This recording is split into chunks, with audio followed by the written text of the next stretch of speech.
সাহাবীরা বললেন, ইয়া রাসূলুল্লাহ, দুনিয়াতে সালাম দিলে, কাউকে সালাম দিলে একবার সালাম দেই, আর কবরে গিয়া তালকিনের সময় 3 বার সালাম দিবার কারণ কি?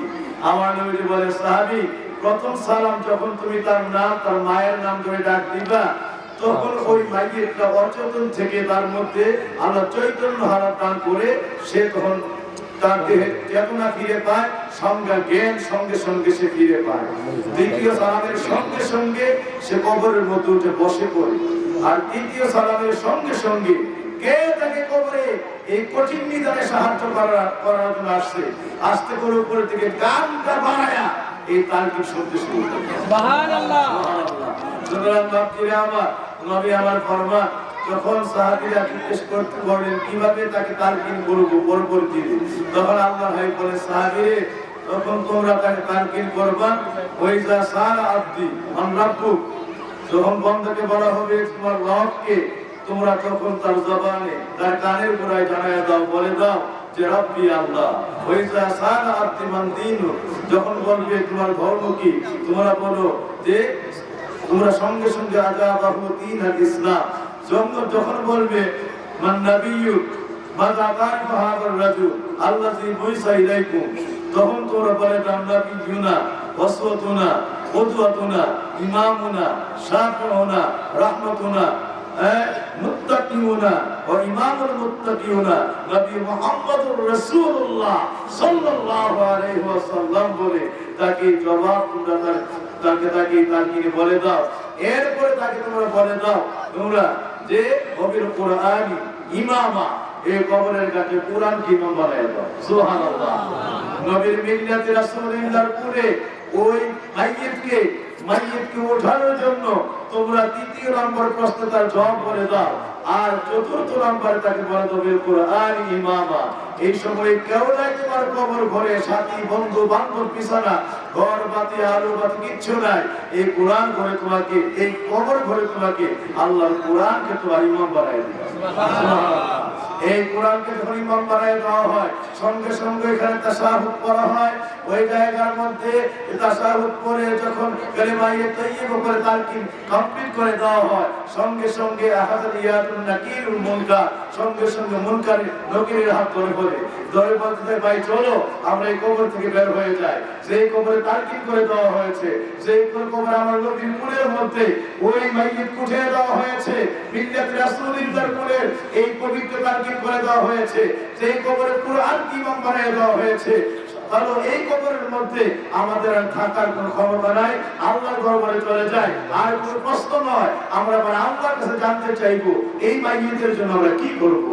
ফেরেশতারা যখন আল্লাহর দরবারে হাজির হয়ে যায়, এই আল্লাহর কাছে জানতে চাইলে আল্লাহ বলে, সাবধান ও আমার ফেরেশতারা, যেই কবরে তালকিন করা হয়েছে, যেই কবরে মিল্লাতি রাসূলুল্লাহর কুল ওই মাইয়িতের জন্য যে ফিরাস করে দেওয়া হয়েছে, যেই কবরে কোরআন ইমাম বানায় দেওয়া হয়েছে, তাড়াতাড়ি করে জান্নাতে যাও, জান্নাতে গিয়ে ওই বান্দার দেহের মধ্যে কাফনের কাপড়ের উপরে আমি আল্লাহ জান্নাতের পোশাক পরাই দেব।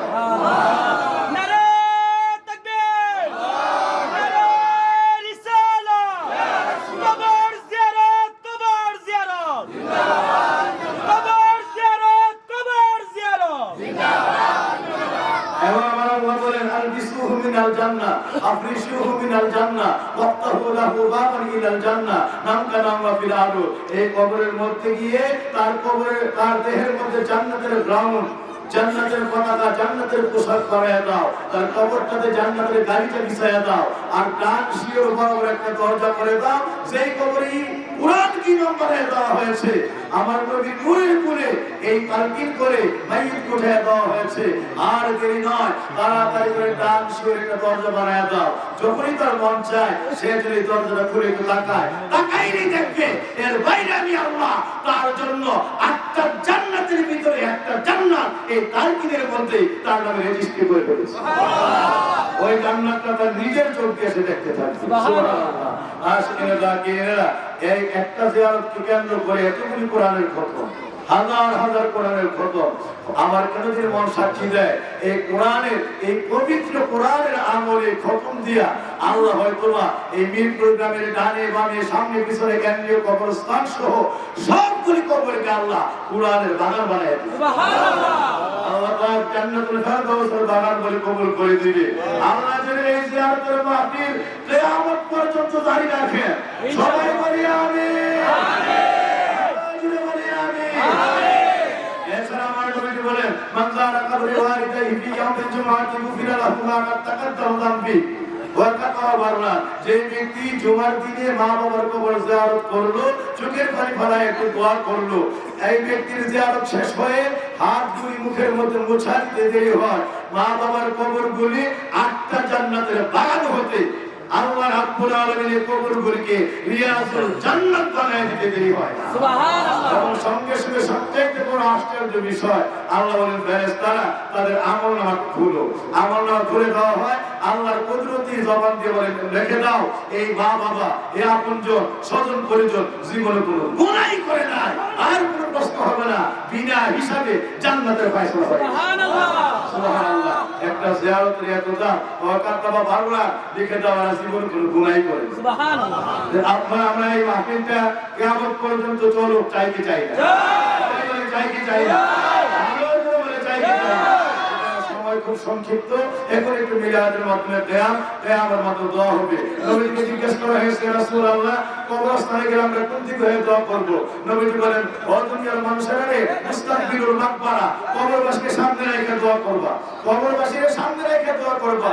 ওয়াহাদা আদাব জিয়ারাতুল কুবুর, এটা কবর জিয়ারতের আদব। সুতরাং আমরা সকল বৈদিক হয়ে যাব, আমি আপনারা সবাই একদম কবরবাসীদের দিকে হয়ে দোয়া করব। আমরা কিয়ামের মধ্যে ওইখানে দাঁড়ায় দোয়া করব ইনশাআল্লাহ। আমরা মিলাদ করে আল্লাহ